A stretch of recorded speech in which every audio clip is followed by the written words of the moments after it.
Hola amigos de Alfa y Omega.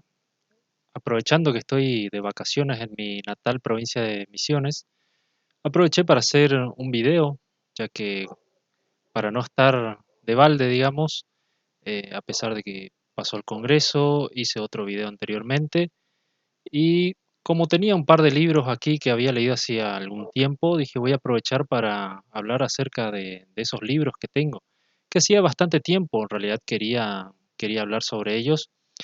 En este caso son dos libros, pero más que nada me quiero enfocar en uno solo, son del mismo autor, el doctor Mario Sebastiani, un reconocido eh, médico aquí en Argentina, reconocido médico infantil, digamos, aquí en Argentina, que escribió que la casualidad fue que cuando mi esposa estaba embarazada, decidí comprar estos libros que estaban en oferta, son estos dos.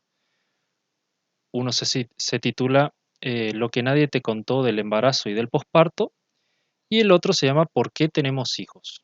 Eh, Me pareció interesante, ya que en el momento en que mi esposa estaba embarazada, interiorizarme un poco más acerca de lo que era tener un hijo, ¿no? De lo que se venía, de las nuevas aventuras, digamos, de lo que es tener un hijo. Dije, bueno, vamos a comprar un libro referente a eso, ¿no?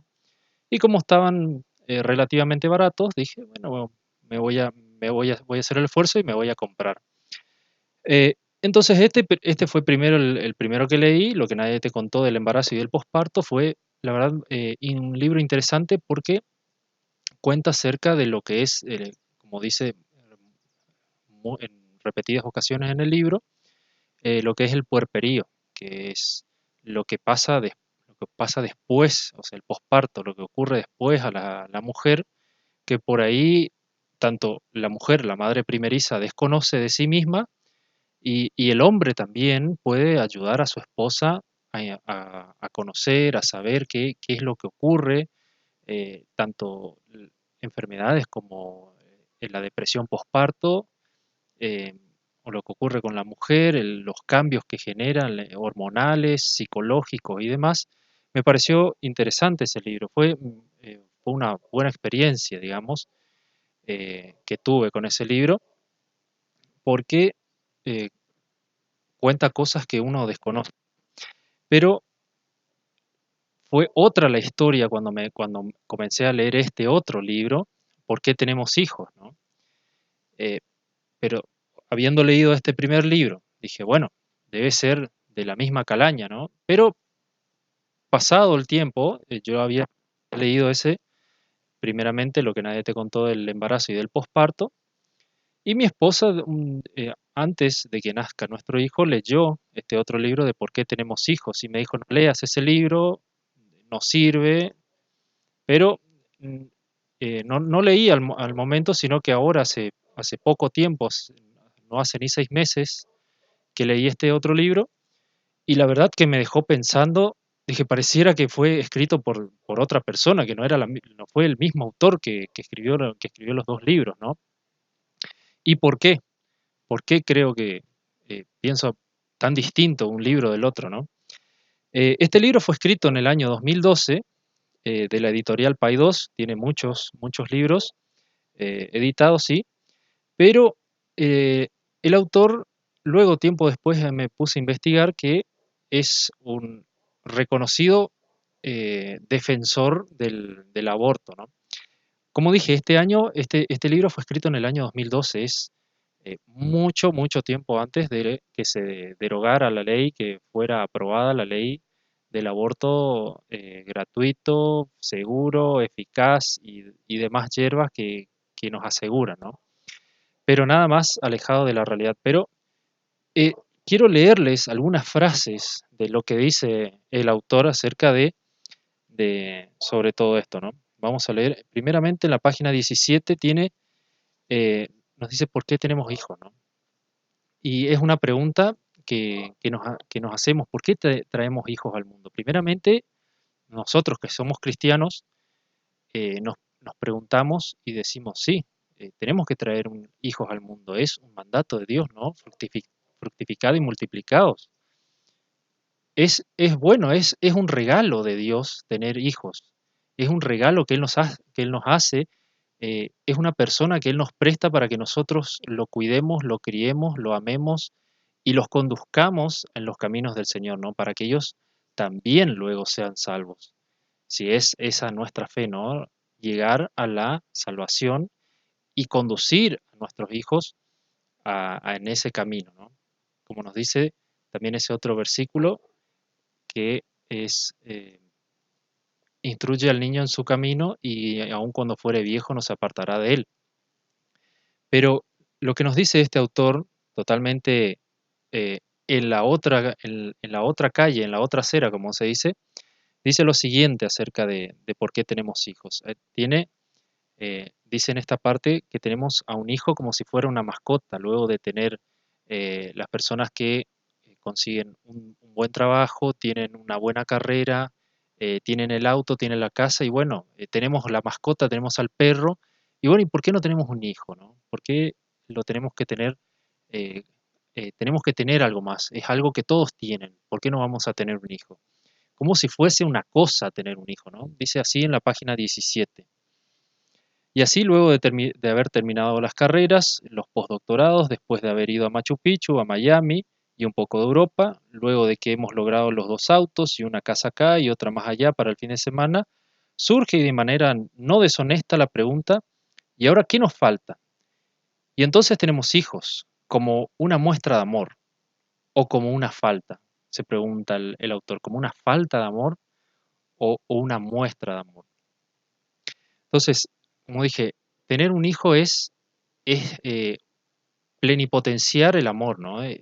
Es el Dios nos ha amado a nosotros, ha entregado a su Hijo unigénito a nosotros, y nosotros eh, lo que tenemos que hacer es buscar nuestra salvación y buscar la salvación de nuestros hijos también. No solamente nuestra salvación personal, sino que enseñar e instruir a nuestros hijos para que ellos también lleguen a ese conocimiento y amen a nuestro Dios como nosotros amamos y como Él nos ama a nosotros, ¿no? La siguiente, la siguiente frase que quiero leerles se encuentra en la página 41 y nos habla acerca de que el tener hijos el traer hijos al mundo es traer superpoblar al mundo, ¿no? Cuando se escribió este libro en el año 2012, el mundo tenía menos, creo que tenía 6.500 millones de habitantes. Hoy ya estamos a fines del 2022, habíamos llegado a los 8.000 millones de habitantes. Y quién sabe si se cree que para antes del 2050 vamos a superar los 10.000 millones de habitantes, si no ocurre nada extraordinario como ser pandemias, guerras y demás. Y si no regresa nuestro Señor Jesucristo antes, ¿no? Dice así en la página 41. La conferencia sobre la población mundial de El Cairo y Beijing ha sido escenario de distintas mediciones en las que se observa que los países centrales no han cumplido con sus promesas. Eh, el autor, el politólogo argentino Agustín Laje habla mucho acerca sobre estas conferencias sobre la población mundial del Cairo y de Beijing, que creo que fueron en el año 90 y 94, una cosa así. Estoy casi seguro que la de Beijing fue en el año 94. Él habla mucho acerca de estas conferencias donde es el preludio a la Agenda 2030, ¿no? De las cosas, de los objetivos que se ha puesto el mundo o los líderes mundiales se han puesto esos objetivos para disminuir la población mundial de nuestro planeta y que así, eh, porque dice, los humanos contaminamos demasiado el mundo, hay muchas bocas que alimentar, hay demasiados pobres, hay demasiados ancianos, los tenemos que eliminar, ¿no? Y entonces y la mano de obra ya empieza a ser obsoleta, dado que hay tantos robots en las fábricas que hacen desde chicles hasta autos y naves espaciales, hay de lo que sea, ya lo hacen los robots, ya no necesita prácticamente de la supervisión de una persona o de un ser humano, ¿no? O se puede estar fabricando un auto en China y lo puede estar viendo el ingeniero allí en Alemania, ¿no? Entonces, desde la distancia, de manera remota, se pueden estar haciendo todas las cosas sin la necesidad de humanos. Entonces, como dije, estas mediciones, estos escenarios que se han, que se han hecho, entonces las personas quieren eliminar a los seres humanos, ¿no? La siguiente frase es tremenda, que se encuentra en la página 43, en la página siguiente, ¿sí? Dice, podemos controlar nuestra especie, pero no lo hacemos. Imagínense, en el año 2012 escribió esto esta persona, este autor. Dice, podemos controlar a nuestra especie, pero no lo hacemos. Menos mal que no se hace todavía, pero se está llevando a cabo cada día más. Se ocurrió esto con la pandemia, ¿no? Y todavía sigue pasando en China. Ya fue esto en el año 2020, lo del coronavirus que comenzó. Y en el año 2023 todavía estamos hablando de que en China todavía siguen haciendo controles sanitarios y pases y edificios enteros cerrados y ciudades enteras cerradas por miedo al coronavirus, que ha matado a una cantidad ínfima, y muchos de ellos fueron mentiras. Si bien sí, es cierto, murieron personas por coronavirus, pero también mueren personas por cáncer, mueren personas por tuberculosis, por lo que ustedes se imaginen. Hay enfermedades muchísimo peores que el coronavirus, y no se han tratado, y cuando fue todo lo de la pandemia y del encierro, se han dejado de tratar estas condiciones. En nuestro país ocurrieron cosas aberrantes, ya lo hemos hablado acá en los programas de Alfa y Omega, así que ya lo saben, ¿sí? Eh, y este doctor, este ingeniero del mal, vamos a decir, está hablando de controlar a la población, ¿no es cierto? Siguiente frase en la página 76 dice lo siguiente, este es un poco largo, acerca de que no deberíamos tener hijos porque podemos traer personas deformes, o más acerca del aborto, ¿no? De por qué el aborto no se legalizaba en ese momento, eh, porque podemos traer personas deformes o con defectos congénitos. Tiene el siguiente título o subtítulo de esta sección, dice Errores del embarazo, defectos congénitos y la mola. El proceso gestacional es de una complejidad tan grande que podríamos mencionar que cada nacimiento de un niño sano es equivalente a un milagro. Nuestra vida comienza con una célula que es tan particular e individual que no se parece a ninguna otra que haya existido antes ni a las que le sucederán en el futuro. El óvulo femenino es prácticamente invisible al ojo humano y, curiosamente, el espermatozoide que contribuyó a la formación de nuestra primera célula tiene un tamaño 100 veces menor. Sin embargo, el óvulo y el espermatozoide llevan toda la información necesaria para que se produzca la formación compleja y madura de un individuo humano. Y a esto es lo que hacen muchos profesionales, pongámoslo así entre comillas, dicen llamarse profesionales, pero estos carniceros dicen estar llevando a cabo algo bueno, algo que trae paz, trae seguridad a la humanidad, eh, para que no nazcan personas con enfermedades, con defectos y demás.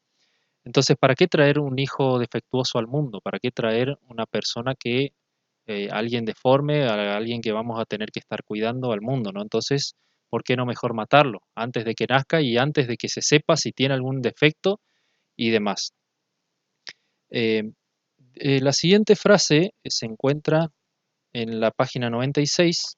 No quiero tomar demasiado tiempo con este video, así que vamos a ir leyendo rápidamente. Dice en la página 97. Otras veces, y hablando acerca de tener un hijo, de que uno de los padres quiere tener un hijo y el otro tiene la duda, ¿sí? Dice también cosas que pasaron en su consultorio de quienes le consultaban acerca de tener un hijo.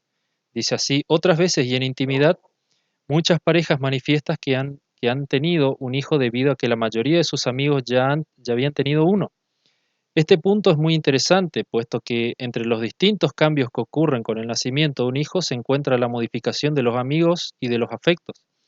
Si uno no tiene hijos, ir a la casa de los amigos con hijos resulta ligeramente engorroso debido a que las reuniones ya no son similares a las de antes, sino que las charlas giran alrededor de los hijos y de su cuidado.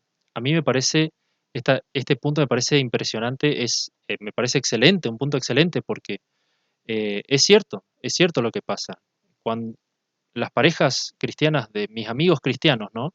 Mis hermanos en la iglesia, cuando nos visitamos, nosotros que tenemos un hijo y visitamos a otra pareja que tiene dos hijos, las charlas giran en torno a ellos, ya no, o en torno a la Biblia, a la palabra de Dios, ¿sí? Mientras no estamos hablando de la palabra de Dios, hablamos acerca de nuestros hijos, de lo que hacen, de lo que comen, si no comen, si cuando empiezan la escuela, o las cosas graciosas o no tan graciosas que hacen, ¿no? Me parece es elevarse a la madurez humana. Ya no es estar hablando acerca de qué vamos a hacer el fin de semana, de si vamos a salir hacia algún lado, de si vamos a visitar a tal o cual persona. Ya es lo que cuesta es cuando uno tiene un hijo, ya no piensa en uno mismo o no piensa o en su pareja, sino hay que tener un cuidado especial con esa persona que trajimos al mundo, que Dios nos, como dije al principio, que Dios nos ha prestado, Dios nos presta esa persona para que lo cuidemos en su nombre, ¿no? Y lo conduzcamos hacia Él. La siguiente frase dice, ¿cuándo hay que tener un hijo? Dice en la página 107. Dice así, él tiene varios hijos, creo que tiene alrededor de 4, si no me equivoco. Dice, quizás el momento justo sea cuando, luego de haber logrado varios proyectos de la vida, una mujer puede verse mujer y además madre. Él siendo hombre se pone en el lugar de la mujer diciéndole cuándo la mujer tiene que tener, cuándo tiene que tener hijos. O sea, en nuestro país se ha bajado muchísimo la tasa de natalidad debido no solamente al aborto, que sí es un factor preponderante, sino también a que cada vez más mujeres, y es muy bueno lo que voy a decir, es muy bueno, se han profesionalizado cada vez más mujeres salen a trabajar afuera, salen a estudiar, se profesionalizan, no solamente son amas de casa, pero también ¿por qué ocurre esto? ¿Por qué las mujeres se profesionalizan o ya no son solamente ama de casas? Sino que es porque es necesario un sueldo más, es necesario ya, antiguamente el hombre era el proveedor de la casa, ¿no? El hombre proveía para el sustento diario, para comprar un auto, para comprar una casa, para irse de viaje y todo lo que ustedes quieren, para la ropa, para lo que ustedes quieran. Pero hoy ya no, los sueldos son cada vez más bajos, la inflación que tenemos en Argentina es espantosa, entonces es necesario que las mujeres salgan a trabajar, no es algo que surgió así de la nada, sino que se convirtió en algo de primera necesidad de que las mujeres salgan a trabajar también. Y es muy bueno que quieran profesionalizarse. No solamente algunas creen que por ser amas de casa son algo menor. Bendita sea la hora de cuando ellas puedan quedarse en casa y cuidar a los hijos y criarlos, porque no es lo mismo que una madre no esté en la casa cuidando a los hijos o criando y poner a una persona que no es la misma madre, cuidar y criar a los hijos, no es lo mismo, ya no tienen, ha pasado, ¿sí? Yo sé de muchos casos que la madre no conoce las preferencias, los gustos de sus hijos, luego cuando son más grandes le echan en cara a las madres porque no estuvieron en el momento que lo necesitaron, eh, hijos que se desvían, no solamente más allá, sean o no cristianos, muchos que se crían solos, sin padres, digámoslo así, porque no huérfanos, sino que padres ausentes, ¿no? Que no estuvieron en los momentos que sus hijos lo necesitaron y luego lo echan en cara, ¿sí? Y así podríamos tener un larguísimo etcétera. Pero cuando la madre se puede dedicar de entero a los hijos, y si es algo que le gusta, porque hay madres que son madres pero no les gusta ser madres, ¿sí? Pero hay muchas que sí, muchísimas que sí. Entonces, la última frase con la que quiero cerrar de este engendro, ¿sí? De este doctor, dice así, acerca del aborto nuevamente, porque lentamente va metiendo lo que finalmente se terminó aprobando, que es la ley del aborto, ¿sí? Entonces, para salir de esta situación, a mi juicio inadmisible e ineficaz, se necesita una política que sea preventiva del embarazo no deseado y evite la criminalización del aborto. Es necesaria una sociedad que, mientras sus representantes en el gobierno tome las adecuadas medidas que permitan minimizar al máximo este flagelo para la sociedad y para las mujeres. Es decir, entonces, que se termine convirtiendo en ley el aborto y que termine la criminalización del aborto, ¿no? Que ya no sea un crimen asesinar a un hijo en el vientre materno, o que ya no sea un crimen un hijo no deseado y que sea desechado, ¿no?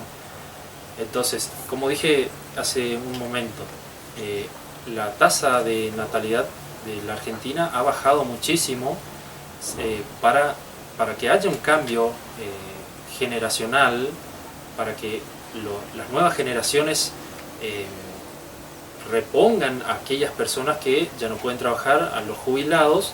Se necesita una tasa de nacimientos de 2,1 y Argentina está alrededor del 1,54 nacimientos, ¿no? Entonces, cuando ya, por ejemplo, nosotros cuando seamos más mayores, ya las nuevas generaciones no van a poder, con la carga que significa los jubilados, no van a poder estar pagando las jubilaciones que nosotros vamos a necesitar cuando seamos mayores, ¿no?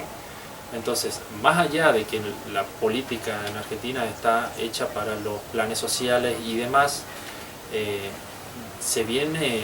un panorama muy difícil. Lo está pasando Europa, pero principalmente España está pasando por este problema. Así que espero les haya parecido interesante. Pueden leerlo, lo pueden encontrar en internet, son libros no muy caros, no sé si lo pueden encontrar en formato digital, que son mucho más baratos también. Así que espero les haya parecido interesante. Muchas gracias y hasta la próxima.